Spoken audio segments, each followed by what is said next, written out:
Estamos con el general Quiabra, que no solamente ha sido ministro de Defensa, sino ha sido un hombre que combatió en el Guayaga, precisamente Artemio, a las fuerzas de Sendero Luminoso. Él tiene mucho que contarnos al respecto. Buenas noches. ¿Qué tal? Muchas gracias por estar con nosotros. Yo quisiera, general, que nos acompañe antes de la entrevista a mirar, a ver un video de lo que el presidente Ollanta Humala dijo el mediodía de hoy a su llegada a Santa Lucía. Adelante, por favor. Cuando yo trabajaba en esta zona, a principios de la década de los 90, sí, una de las cosas que yo sentí al haber tenido que salir de esta zona por tiempo cumplido fue que no pudimos ejecutar el plan de captura de este terrorista Artemio, que ya en esa época lideraba el Comité Regional Guayaga. Pero tengo que agradecer a Dios que las circunstancias de la vida hoy día me permiten estar aquí como presidente del Perú, anunciar al país la captura del terrorista Artemio con vida, respetando los derechos humanos. Asimismo hemos capturado a 2 delincuentes terroristas más que van a también ser presentados, y estamos en pos de la captura de otros delincuentes terroristas que han fugado, y además de eso hemos capturado las mochilas, hemos capturado munición, hemos capturado armamento, hemos capturado teléfonos, hemos capturado explosivos y propaganda subversiva. Este es un FAL, calibre 7.62, este es un G3HK, ¿no? El año pasado hubieron muerto a un policía andando. Esta es una retrocarga, ¿no? Cada fusil tiene un origen. En la numeración que tiene hay que determinar de dónde, a qué unidad pertenecen estos fusiles, y se puede ir haciendo el seguimiento de qué acciones terroristas participaron esta gente, ¿no? De igual manera con los teléfonos satelitales y con otros materiales como pistolas. Hoy día vamos a iniciar la evacuación del camarada Artemio, del terrorista Artemio, a la ciudad de Lima para que tenga un tratamiento adecuado, ¿no? Dentro de lo que es el respeto a los derechos humanos. Nuestra satisfacción es decirle al país, en nombre de la Policía Nacional del Perú, en nombre del Ejército Peruano, misión cumplida.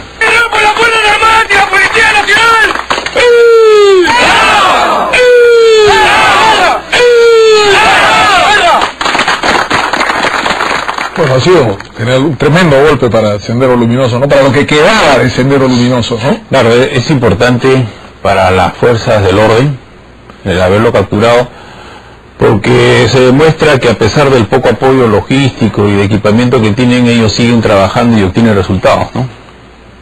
Ahora, esto realmente es el final, ¿no? Porque, digamos, Sendero Luminoso, o lo que queda de Sendero Luminoso, de los seguidores de Abimael Guzmán, han tenido 2 estrategias en los últimos meses, ¿no? Uno ha sido el Movadef, tratar de inscribirse como partido político, y lo otro han sido las operaciones militares que empezó a hacer Artemio, tratando de presionar por lo mismo, ¿no? O sea, era sorprendente que ¿no? Artemio dijera en el Guayaga que quería amnistía, que quería, ¿no?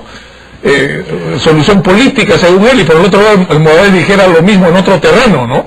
Pero hay que tener en cuenta que Artemio, a finales de los años 90, se desertó del Comité Regional del Guayaga porque se apropió de los grupos que le cobraban a los narcotraficantes colombianos. Dentro de su propia organización. Y él estuvo una temporada afuera, lo perdonaron y regresó. El que era el mando militar era Ponte Sinaragua, Clay, ¿no? Clay, camarada Clay, que en el año 2008 fue sacado de circulación. Hay que tener en cuenta que si la captura de Artemio se hubiera producido en los finales de los años 90, estaríamos hablando hoy en día que hemos capturado al jefe del Comité Regional del Guayaga. Hoy, 2012, hemos capturado al jefe de un grupo de sicarios que le da protección a los narcos. En eso finalmente es donde se ha terminado lo que quedaba de Sendero Luminoso. Se han dedicado del año 2000 a darle protección a la firma, si es que no forman parte de una firma, y ustedes acaban de pasar en un video como la policía, cuando en las labores de inteligencia que ubica topos dentro de su organización, lo filman conversando con la gente que le aportaba los cupos del narcotráfico. ¿Por qué? el Perú no puede haberse quedado detenido en el tiempo. Han pasado más de 11 años y seguimos hablando de Sendero y remanentes cuando nuestra amenaza ya es otra, es el narcotráfico. Este narcotráfico que requiere en un país como el nuestro, que fabrica cocaína, requiere de sicarios rurales que le permitan que el negocio se pueda desarrollar, desde la producción de la soja, de los químicos, el traslado y la salida por los mares. Entonces, en el ámbito rural están empleando, tanto en el Brave como el Guayaga, de donde sale el 80% de la producción de cocaína, sale con el apoyo y la protección de ¿quién? De estos contratados. Es decir, usted entonces concluye que la captura de Artemio no solamente es una derrota para Sendero Luminoso, sino es una derrota también para, digamos, la operación del narcotráfico. Los narcotraficantes van a tener que conseguirse otro jefe, otros sicarios.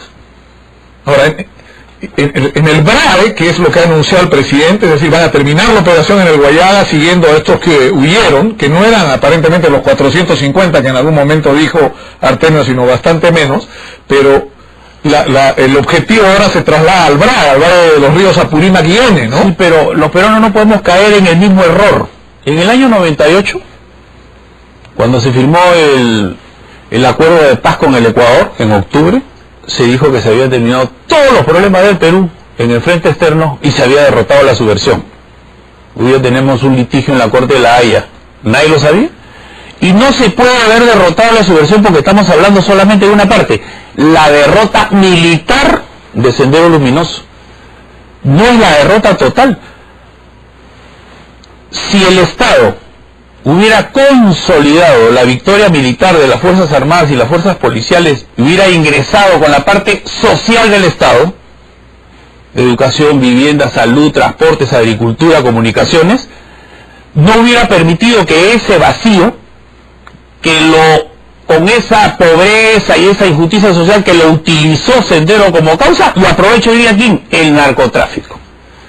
Y si Sendero nos robaba a las personas, el narcotráfico nos ha robado la familia. Entonces, si nosotros vamos a sentarnos en balcón, a esperar los éxitos militares y policiales, y cuando se demoran son unos fracasados, y pensamos que ya derrotamos a Sendero porque hemos capturado a Artemio, ¿qué significa? De que la parte social no se va a dar. Pero yo creo que eso es lo importante, lo que ha pasado hoy día, y lo que ha dicho el presidente hoy día. El presidente ha llamado la atención sobre que una parte de la derrota, ¿no es cierto?, militar y la captura de esta gente, pero lo otro es que hay que meterse a resolver los problemas que no están resueltos. Lo que no ha dicho explícitamente. Lo que no va a permitir la captura de Artemio, que terminamos con este personaje mediático que le daban propaganda y hablaba de la solución política a los problemas estando a un paso de ser capturado o muerto, como le ha sucedido hoy día. Entonces, ya salió este personaje, dediquémonos pues a la amenaza principal. Narcotráfico. Que no es el Brave y el Guayaga donde nos han metido cabeza. 12 regiones del país tienen cultivo de coca. 12 regiones del país tienen cultivo de amapola. Aquí se fabrica droga sintética. ¿Dónde está el Plan Nacional de Lucha contra el Narcotráfico? ¿Quién preside la lucha contra... ¿Quién es el que formula la política contra el narcotráfico en Perú? ¿De vida? Con la magnitud y el crecimiento que tiene el narcotráfico del Perú, ¿de vida? Cuando el señor Soberón salió de su cargo, señaló que él tiene 14 dependencias con quien conversar. Y no tenía más que 10 minutos y nunca lo recibió el primer ministro. Ahora entra una señora que es especialista en ¿qué? En cedro, en consumo. Acaban de salir los representantes del Poder Judicial y Ministerio Público que no pueden hacer la lucha contra el lavado de activos porque cuando piden una información se demora un año. ¿Dónde está el software para el control de los insumos que vienen de fuera y que sirven para producir la cocaína? El 95% de los insumos vienen de fuera. Estamos luchando contra el narcotráfico. Es decir, no hay que ser aguafiestas tampoco, es decir, hoy día es un día de celebración es un éxito. Sin embargo, lo que usted dice es, seamos realistas, la gran batalla del Perú, así como lo fue la lucha contra el terrorismo en determinado momento, hoy es la lucha contra el narcotráfico. Sí. ¿No? Y la victoria militar no es la victoria total. Estamos claros. La victoria militar no es la victoria total, aplaudimos. Si no, ahora todo el mundo nos va a pasar al BRAE. Y en el BRAE están secuestrados. Ahora, el trato que ha recibido Artemio, ¿no? la preocupación de que sea capturado con vida y que pueda ser juzgado y entregado a las autoridades es un gesto importante también, ¿no? No es la primera vez, ¿eh? Lucero Cumpa, en el año 93, era la jefa del Frente No Oriental del MRTA. ¿Dónde está Lucero Cumpa hoy día? Está detenida cumpliendo condena. Habría que preguntarle si no se le respetaron sus derechos humanos. Las Fuerzas Armadas en el CENEPA capturaron 2 prisioneros y los devolvieron a su país. Hoy se llamaba uno. Chalá era, ¿no? Hoy es un gesto más de las Fuerzas Armadas y Fuerzas Policiales, como bien usted dice, lo han podido matar y nadie decía nada. Entonces, no digamos pues que recién estamos nosotros defendiendo los derechos humanos. Siempre los hemos defendido. Lo que pasa es que hay que ver en qué circunstancias y en qué momento, ¿no?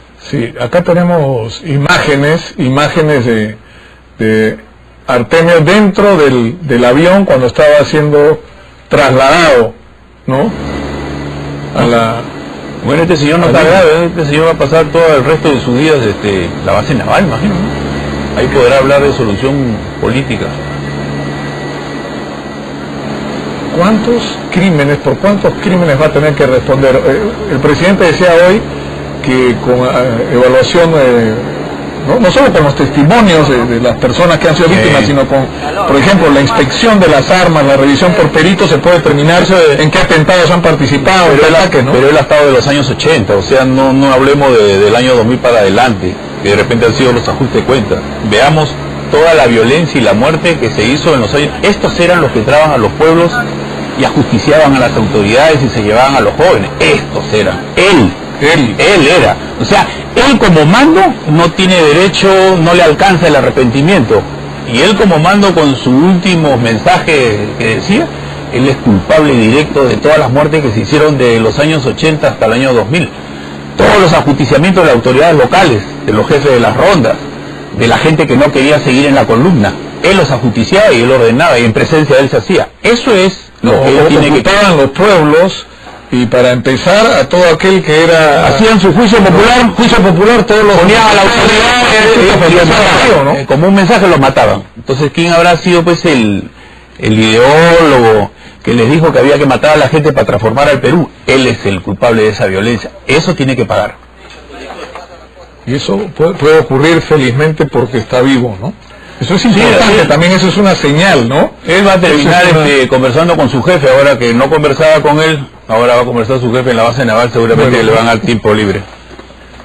Muchas gracias al general Cabra por estar con nosotros. Esta noche veo que me ha traído un libro sobre el CENEPA. Sí, donde quisiera aprovechar para hacer un comercial de la memoria.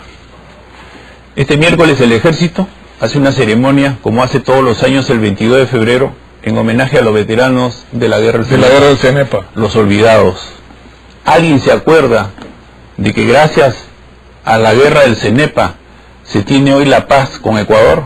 Nadie se acuerda de estos chicos. Así somos en el Perú. Una buena... ¿Alguien se acuerda de todos los soldados que arriesgaron y dieron su vida en el 95? Solamente el Ejército hace su ceremonia. Esta es una ceremonia que tiene que hacer el Perú, porque gracias a este combate que hubo en el CENEPA, se pudo llegar a la paz que hoy se tiene. Le dejo el libro para que se lo dé al Ministerio de Educación y le doy el mensaje a la editorial Santillana. Estoy esperando que me inviten para conversar con el que tiene el contenido del libro de Ciencias Sociales, quinta y secundaria, de dónde han sacado esa información. Muchas gracias al general Cabra. Nosotros vamos